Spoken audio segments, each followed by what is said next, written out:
Okay, lesson 5.1 here is about discrete random variables. Now, before you continue, be sure that you've gone through all the videos that were on this playlist from YouTube that I'd found for you.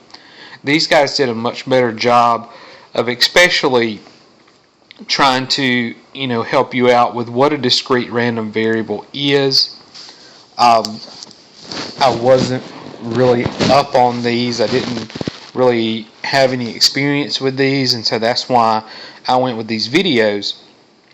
And what you should find here is after you go through this lesson, a lot of the things that they're going to say in the video might seem a little cloudy, but by the end of the lesson, you'll probably kind of reflect on those videos and they'll probably start making a lot more sense. That's the kind of idea, or what I gathered from them, is when I watched them a second time after going through a lot of problems in this lesson, what they were saying made a lot more sense. It may be good advice after you've gone through the practice here is to actually go back and watch those videos on the playlist, especially in regards to the vocabulary. Now, since they went through the vocabulary here, I'm not going to go through this. I just put this slide in just for your notes here.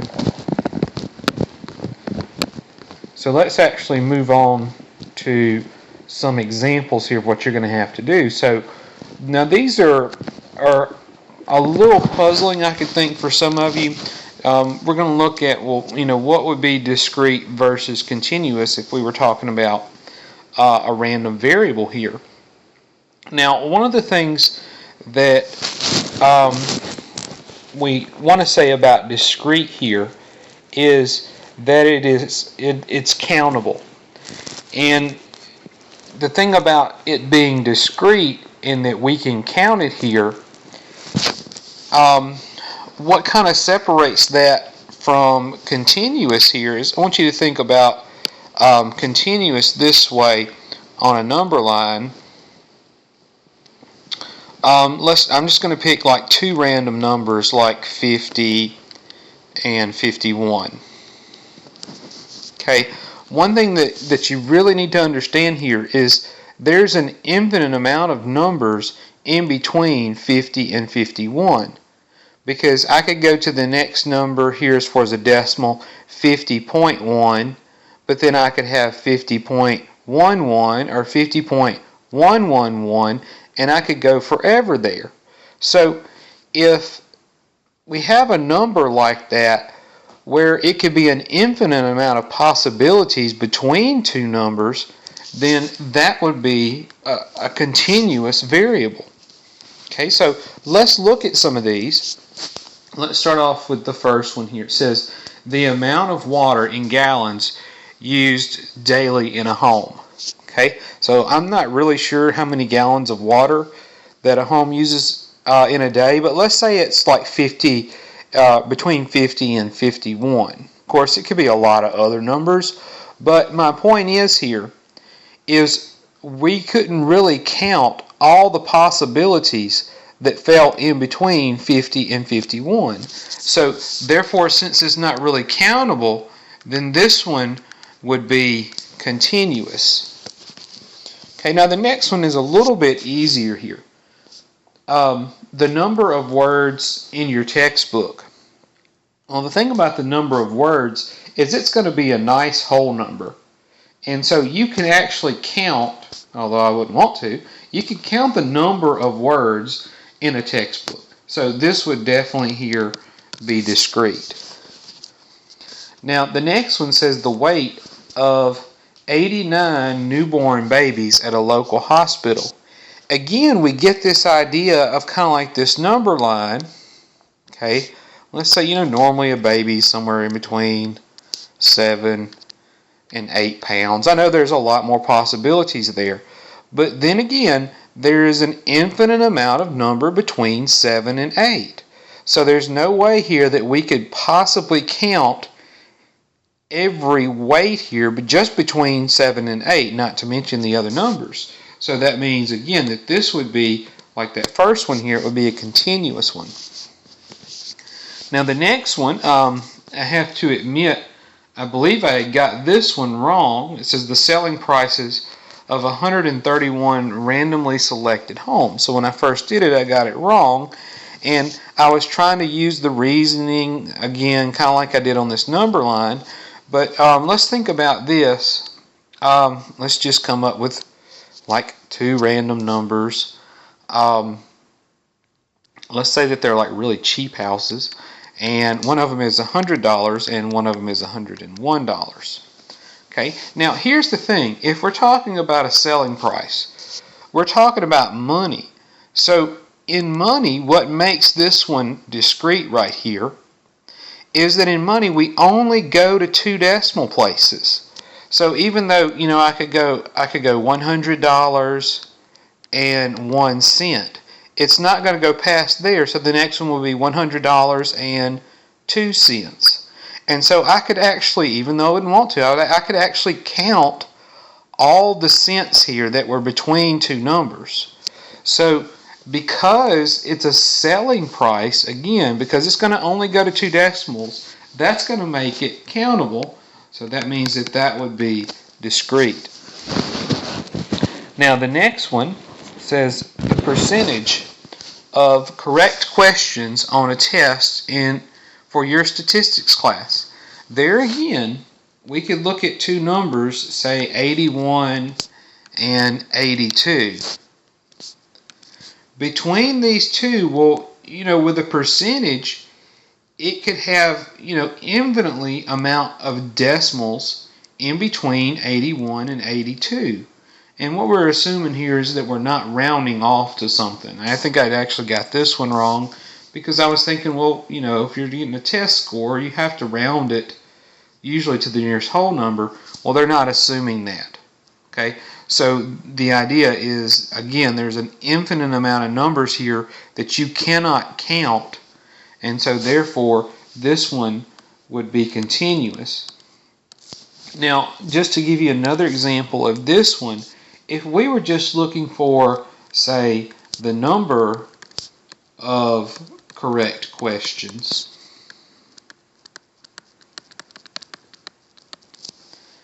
in this case, that's definitely something that would be countable, and so this would be discrete.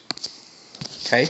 Now, my advice to you on this, if you're having trouble, of course you can seek my help here, but what I would do is I would pull one of these problems up in the practice, and what I would do is I would keep hitting the try similar button until I really got a feel for this. You can keep hitting the try similar button to get more and more questions like this, and instead of actually answering it, you could go to the tutor and look at the answer to see if it kind of matched up with what you thought. Now let's actually move on here to a probability distribution. And really this is more so of what the lesson's really about as far as the problems are concerned.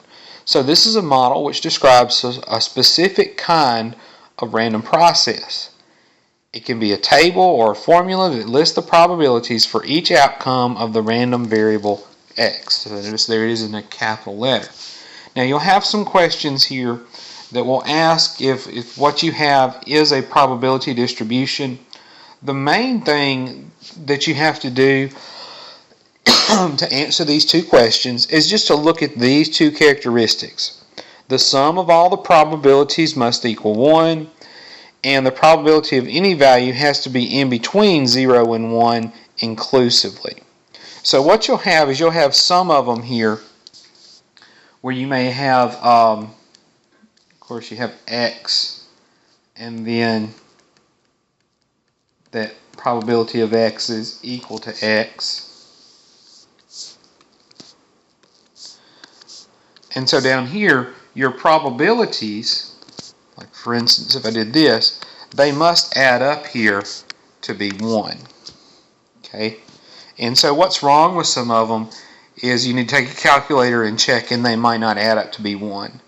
Another problem that you might face is one of these might not be, or might not fall in between 0 and 1. So 1 might be negative, for instance, that would be wrong.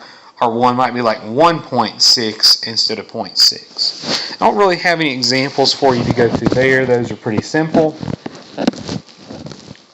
Let's look at actually filling in a probability distribution.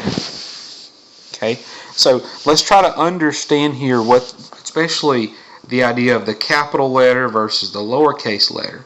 So X here are your possible outcomes. And so this one says we're going to create a probability distribution for the following scenario by entering your answers as a simplified fraction. It says the number of boys out of 4 newborns. So here are our possibilities here. Now this is not 0 newborns, but 0 boys out of 4 newborns. And 1 boy, 2 boys, 3 boys, and then of course all boys. Okay, so those are our possible outcomes here. Now what this means here is this is the probability that this random variable x is equal to that number x. So another way of looking at this one is this would be the probability of 0. Probability of 0 boys would go right here, and so that's what that means. And then of course on this one, this means this will be the probability of 1 boy. Okay, so this is not actually what goes here, but sort of actually what we're going to put here in just a minute when we calculate it. So again, this would be like the probability of 0 boys, the probability of 1 boy, and so forth. Now, so we have to figure this out. Now let's use our fundamental counting principle to see how many possibilities that we could get here. So let's see, we're going to have 4 newborns. So 1, 2, 3, 4. Now how many possibilities do we have? Well, it's either going to be a boy or a girl, so that's 2 possibilities. And again, we're having 4 of them. So 2 times 2 times 2 times 2 is 16. So we're going to have 16 different possibilities. Now, instead of listing them all, what I'm going to try to do is just sort of wing it here without having to make a sample space. Now, if you don't follow this, you can always make your own sample space with this. Okay, so now let's look. The probability that we have 0 boys. Well, the probability that we have 0 boys means that we would have all girls. So how can we think about, well, how can we have all girls? How many possibilities would there be of having all girls? Well, only one possibility here out of 16. So this one would be 1/16. Okay. Now, similarly here, you're going to notice some geometry in this. Well, what's the probability here? I'm going to skip here to having all boys. Well, out of 16, there's only one possibility of having all boys. You think about that sample space. It would be boy, boy, boy, boy. It would only be one of those. And so again, this one, just like the 0 one, would be 1 out of 16. Okay, now let's look at how many different ways can we just have one boy. So now I'm going to actually list those out. So let's start off. Let's say that the 1 boy came first. So we'd have boy, and then girl, girl, girl, girl. And then we could have maybe the boy come second. So it would be girl, boy, girl, girl. Or the boy could come third. So it would be girl, girl, boy, girl. Or the boy could come last. So you can see where this is going. And so you notice that I have four different ways here that I could just have only one boy. So that would be 4 out of 16. Which of course would be 1/4. Okay, now I'm going to cheat a little bit. I'm going to look over here. Let's look at the possibility that we would have 3 boys. Well, the possibility that we would have 3 boys would be the same thing as the possibility of having 3 girls. So notice these two probabilities, the 1 and the 3, are going to be the same. There again, there's a lot of geometry as far as how these probability distributions work out. So this would also be 1/4. Now, for the probability here of having 2 boys, now again, we could sort of list out all the possibilities of how we could have 2 boys, or I'm going to cheat a little bit in the middle one. What I'm going to think about here is that, well, all of these probabilities have to add up to be 1.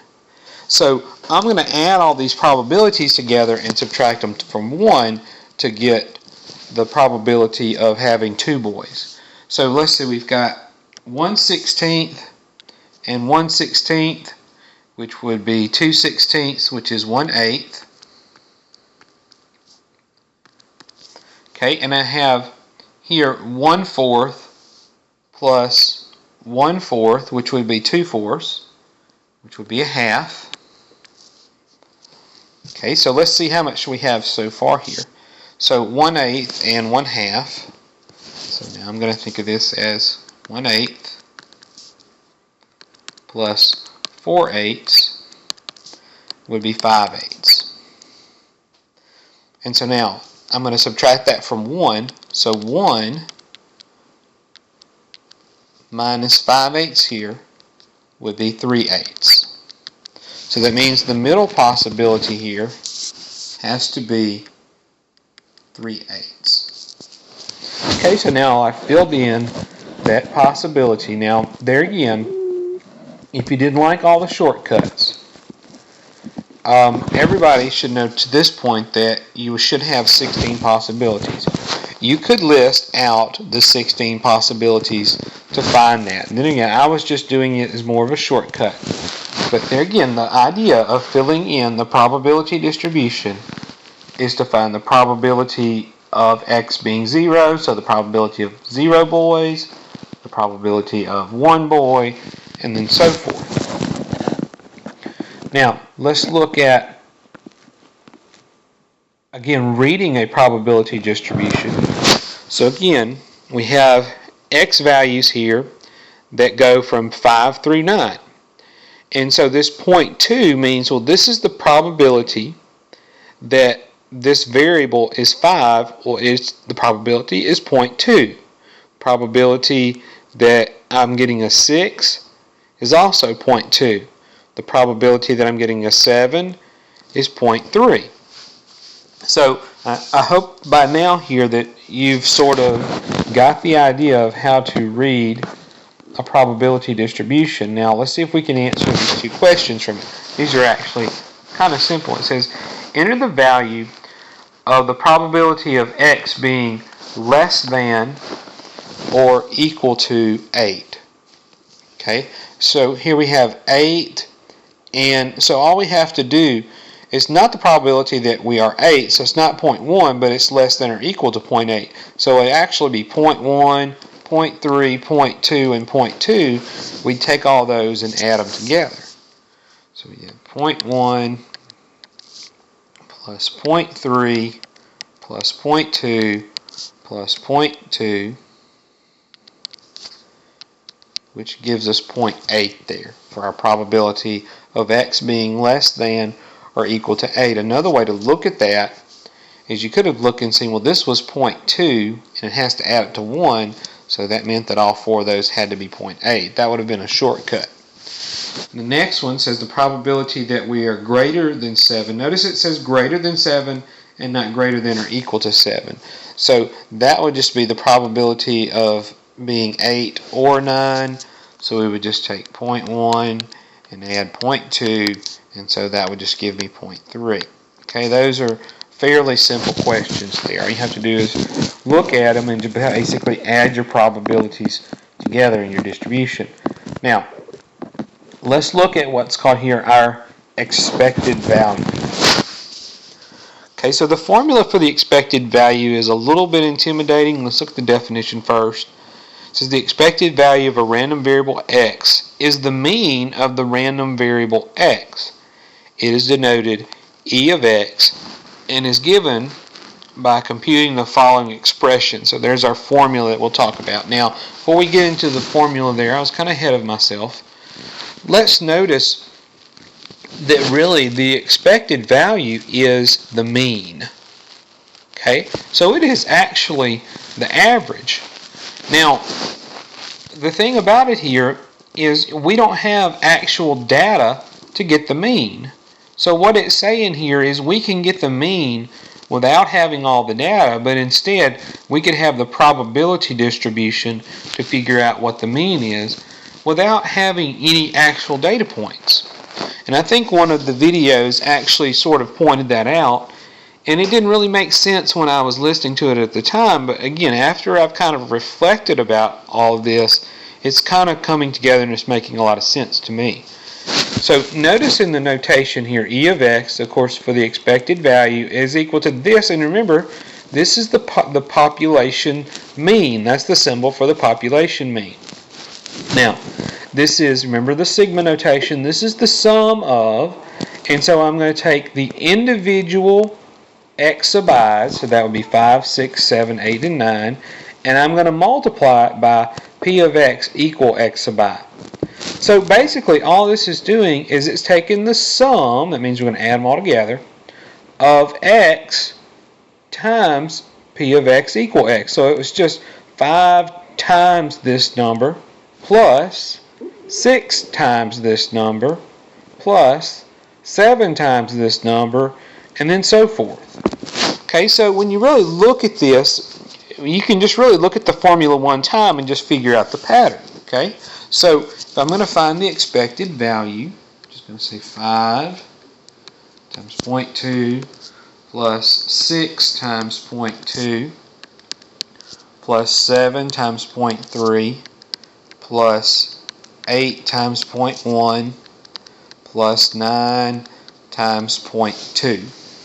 Okay, so now I'll take my calculator and just throw all this in.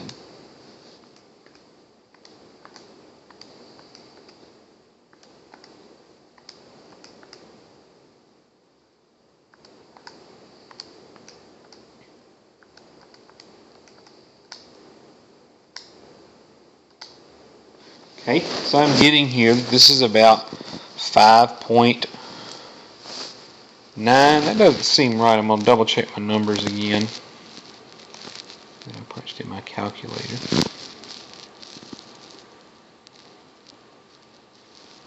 Let me do that again. I'm sorry for taking so long. Let me do this a little bit in my head. 5 times 0.2 would just be 1. That would be 1.2. That would be 2.1. That would just be 0.8. And then this one would be 1.8. Let me just add these together now. I got the number, well, I've erased it, but I got a number here that didn't really seem to make sense to me. So now let me add these. 1 plus 1.2 plus 2.1 plus 0.8 plus 1.8. Okay, I was wrong. It was, I don't know what I did. I punched something in wrong here. But now I got that this is 6.9, and that makes a little bit more sense here. So if you notice here, 6.9 is sort of in the middle, a little bit skewed to the left, but notice what skewed it to the left a little bit is 8 didn't really have a strong possibility, and 7 and 6 and 5 sort of did. So that's how we got a 6.9. So there again, the expected value is really simple to do from a probability distribution. Just this times this, plus this times this, plus this times this, plus this times this. Really just look for the pattern more so than the formula. Now, let's remember that number, 6.9 here. I believe we're going to use it in our next example here. So now what we're going to look at is our favorite topic here, variance and standard deviation. Okay, so we have the formula here for the variance of a discrete random variable is the sum of, and this time what happens here, the only difference in this and the expected value is that we're going to square the x's before we multiply times p of x equal x sub I. And then at the end of the formula, we'll subtract You remember this is the population mean squared. Well, remember this. This is the population, the mean population squared. Well, recall that that is the expected value. And so I've actually already figured that up for this table below. Okay, so all I really have to do is just use this number from the last question. So now, let's actually look at here calculating the variance. Now notice the standard deviation is not that big of a deal because just like always here, what we're going to do is just take the square root of the variance to get the standard deviation.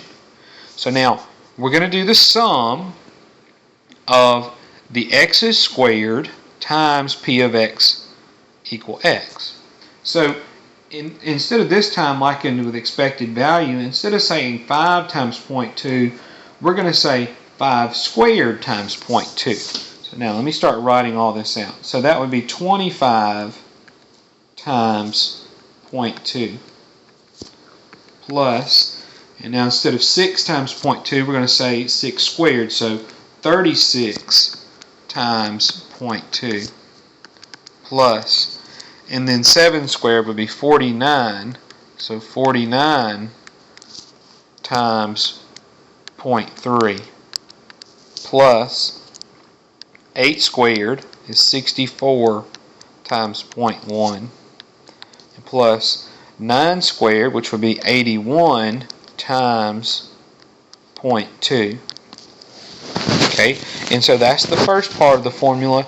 Now for some reason, and I made this careless mistake here, when I was doing these problems, I would stop right there because I would forget about the last part of the formula. So you have to subtract here the population mean squared, or subtract the expected value squared. And so this is the same table that we used earlier. And so what you can do in your software is click on like the previous answer link and it will bring it up. We can scroll back up and look here and remember, well, our expected value was 6.9. Okay, so here again, this is just that mu squared there. That's just the expected value. So minus, darn it, I forgot what it was, 6.9 squared. So minus 6.9 squared. Okay, now all we have to do is throw all this junk in the calculator. So give me a minute here, throw it along here with me. 25 times 0.2 plus 36 times 0.2 plus 49 times 0.3 plus 64 times 0.1 plus 81 times 0.2 minus 6.9 squared. Okay, so I'm getting here, this is about 1.89. Does say to round to one decimal place here, so really that would just be 1.9. Okay, so that would be my variance. Oh, should be squared. Okay, so now all I have to do for my standard deviation, I thought I put the standard deviation question in there. Somebody's calling me. Call back.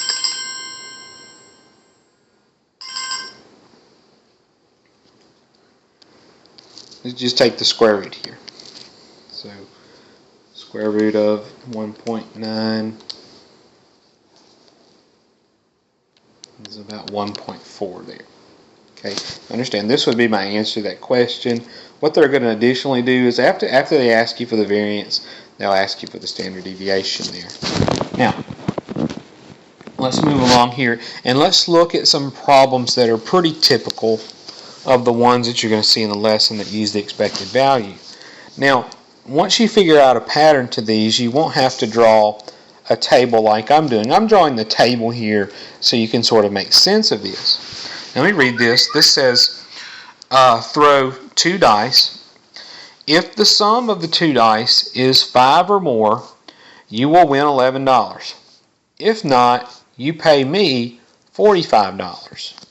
Okay, so let's look at it this way. We're going to make a little chart here.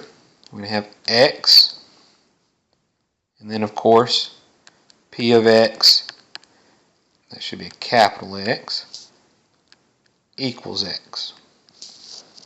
Okay, now there are only 2 outcomes, and the outcomes aren't necessarily what's on the dice, it's how much we're going to win or lose. So one outcome is we win $11. Okay, the other outcome here is that you pay me $45. So in this case, what's going to happen is, since you're paying somebody $45, it's going to be a negative 45. Okay, so now what we need to do is look at the probabilities here. So what has to happen to win $11? Well, the sum of 2 dice has to be 5 or more. Okay, so let's do this. I think it would be easier to come up with the probability here of 4 or less. So I'm going to look at this. Let's look at the probability that we're going to be 4 or less. That's going to be easier to figure because there's a lot more possibilities. Now recall, we're throwing 2 dice, I should say. So we have 6 possibilities for each dice. So it gives us a total amount of 36 possibilities. Now let's see if we can list here all the ones that would be 4 or less. So what I'm actually doing here is I'm finding the complement. Okay, so the probability of a 4 or less, let's list all the ways we can get 4 or less. Let's start off with 1. So I could get a 1 and a 2, because that's less than 4. And then a 1 and a 3. Now if I did a 1 and a 4, that would be 5, so I can't do that one. So I'm doing my first dice being 1. Now let's switch my first dice to being 2. So I could do a 2 and a 1, and then a 2 and a 2. Okay, a 2 and a 3 would be more than 5. Now let's let our first dice be 3. So I can do 3 and a 1, that's still 4 or less, but then a 3 and a 2 is too much. So now I have 1, 2, 3, 4, 5. So we have 5 and 36 chance that it's 4 or less. Now what we're really looking for is 5 or more. So the 5 or more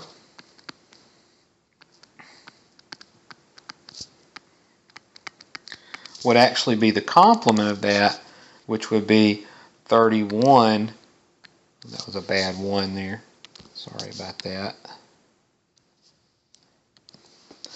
Would be 31 out of 36. So our probability here of a 5 or more, which we're going to win the $11 for, would be 31 out of 36. Now remember, our probabilities have to add up to be 1, so this would have to be our 5 out of 36. Okay, so notice what I've really done here is just found the probability here that I would get a 5 or more, and then the complement of that probability would be 5 over 36, which would be a 4 or less. Okay, and so to find the expected value, recall just the pattern was that we take this number times this number plus this number times this number, and that's going to calculate our expected value of the proposition. So now let me write this out. Let me actually gotta find a place. Let me do this. Let me scroll it up and I'll write it up here. So I'm going to say, again, this number times this number plus this number times this number. So that'll be 11 times 31 over 36 plus negative 45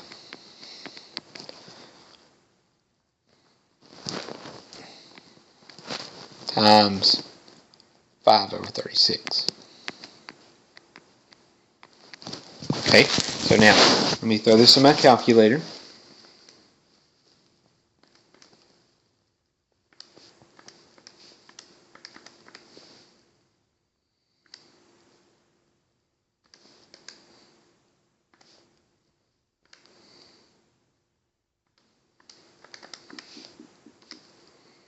Okay, so I'm getting about 3.22 here.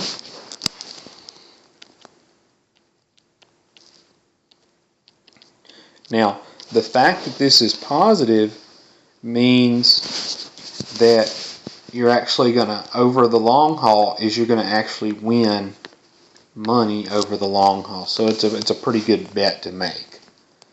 So we're going to get an expected probability here, or expected value, of $3.22 out of this proposition. Okay, so notice what I did is I said this number times this number plus this number times this number. Now in the next example, we're not going to go through making the chart, but instead we're just going to focus on finding the probabilities and using this pattern. Of course, you can make a chart if you wish on all these. Now the next question is really easy if you got especially the first part right. So that's the second question. If you played this game 756 times, how much would you expected to win or lose? Okay, so if you did it, this is for one time, okay? So if you did it 756 times, basically all you have to do is say 756 times 3.22. And notice that I'm not using the answer function on my calculator. I'm rounding it off before I'm multiplying by that. So 756 times 3.22 here gives me $2,434.32. Now let's look at some similar questions to this one. And there are a lot of sort of gambling type problems here where you're going to look at expected value. It says if you draw a card with a value of 3 or less from a standard deck of cards, I will pay you $194. If not, you pay me $32. Now they've got in parentheses here that aces are considered to be the highest card. So in other words, an ace doesn't count as one. Okay, so let's look at this first. Okay, we need to calculate some probability. So let's calculate the probability that the value of my card is 3 or less. So probability that I draw a card that is 3 or less. Okay, so let's remember there's 52 cards in a deck. Okay, so 3 or less would be all the 3s and all the 2s. So there are 4 3s and 4 2s. So that gives me 8 out of 52. Okay, let's reduce this. So now let's see. This is going to reduce to, let me think just a minute, 4. That would be 2. I'm having trouble reducing this. This would be 4 out of 26, which would be 2 out of 13. Okay, now let's look at the complement of the probability. Okay, so the complement would be 4 or more. Okay, so just using the complement here, if we have 2 out of 13, then the complement would just be 11 out of 13. Okay, now without drawing our table, let's see if we can calculate the expected value. So what I'm going to do is it says if I get a 3 or less, which was this probability, I get paid $194. So we're going to get 2/13, or I should say $194 times 2/13 plus, or if not, you pay me $32. So that $32 would be negative. So it would be negative $32 times the probability that I don't get a 3 or less, which was the complement of 11 over 13. And so now I'm going to throw this in my calculator. And I'm going to go to 2 decimal places here. So let me punch it in. 194 times 2 over 13 plus negative 32 times 11 over 13. Okay, in this case here I'm getting let's be round up to 2.77.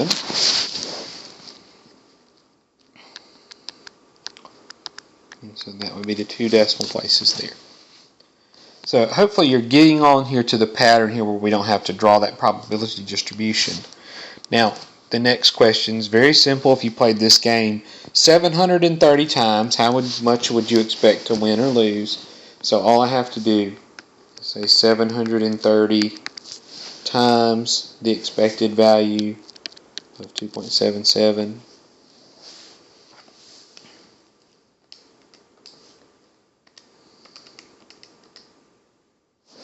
And I get here, this is about $2,022.10. Okay, I think I have one more of these possibly. Let me see. Yeah, I do. Okay, we're back to rolling some dice here. It says you throw 2 dice, and if the sum of the 2 dice is 7 or more, you win $30. If not, you pay me $46. Okay, so let's look at our probabilities here. Let's look at the probability that we have a sum of 2 dice is 7 or more. So probability of 7 or more. Now let's look at all the possible outcomes of throwing 2 dice. So now you could list all the sample space, but you know I'm not a fan of that. So there's 36 possibilities. Now let's not list all of them, but again, let's just list the ones that are 7 or more. Okay, and systematically here, starting with 1. Okay, so we could get a 1 or a 6. Okay, that's all the possibilities of throwing a 1 first. Let's throw a 2 first. So I could get, well, actually we could do a lot more 1s. I'm sorry, I was just thinking of 7 and not 7 or more. So here we go. We could actually do a 1 and a 7. There is no 7s. Dadgum, I'm not doing too well with this. Now, alright, let's try throwing a 2 first. So let's see. We could throw a 2 and a 5, which would be 7 or more. And we could throw a 2 and a 6. Let me clean this up a little bit.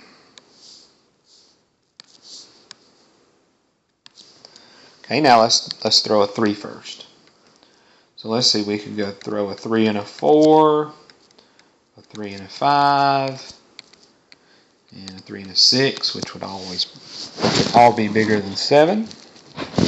Okay, let's see what else. We could throw a 4 first.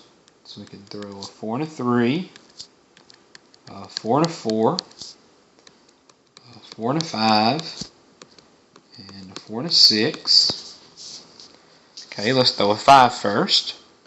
So we could do a 5 and a 2, 5 and a 3, a 5 and a 4, 5 and a 5, and a 5 and a 6. Okay, let's throw a 6 first. So we could throw a 6 and a 1, 6 and a 2, 6 and a 3, 6 and a 4, 6 and a 5, and 6 and a 6. Now that I'm looking at it, we probably should have gone with a complement of, say, maybe doing a 6 or less. But oh well, we've already done 7 or more. So let's count how many ways we could get 7 or more. So we got 1, 2, 3, 4, 5, 6, 7, 8, 9, 10, 11, 12, 13, 14, 15, 16, 17, 18, 19, 20, 21. Okay, so the probability that we get a 7 or more is 21 out of 36. Let's reduce it. by a factor of 3 here, so this would be 7/12. Okay, now let's do our expected value. So what I'm really going to do is I'm going to take $30 and multiply it by the probability that I get a 7 or more, which was 7/12. Now, plus, I'm going to lose $46. I don't know why I did that. Times the probability that I don't get 7 or more. So it's going to be the complement here of 7/12. So the probability that I get a 6 or less would be 5/12. Okay, so now let's throw this in and calculate it here. So 30 times 7/12 plus negative 46 times 5/12. And notice this time this is a negative number. So the negative, it's okay to get negative. What it's just symbolizing here is that you would lose money. Okay, so notice most of these problems here, the work is actually finding the probability that you have the need there. Now, the next question is going to be another simple one. Once we've got that first one answered here, if you played the game 588 times, how much money would you expect to win or lose? Now, in this case, it's going to be lose because it's negative. Okay, so I'm just going to take my negative 1.67 and then multiply it by 588.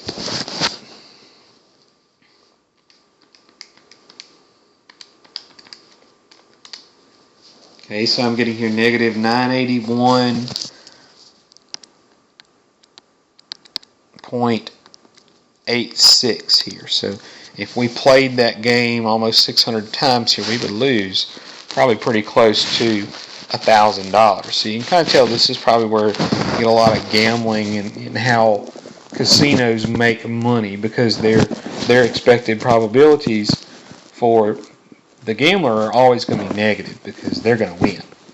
Now, let's see. I didn't really get all of that one, so we're going to skip it. I believe that's it.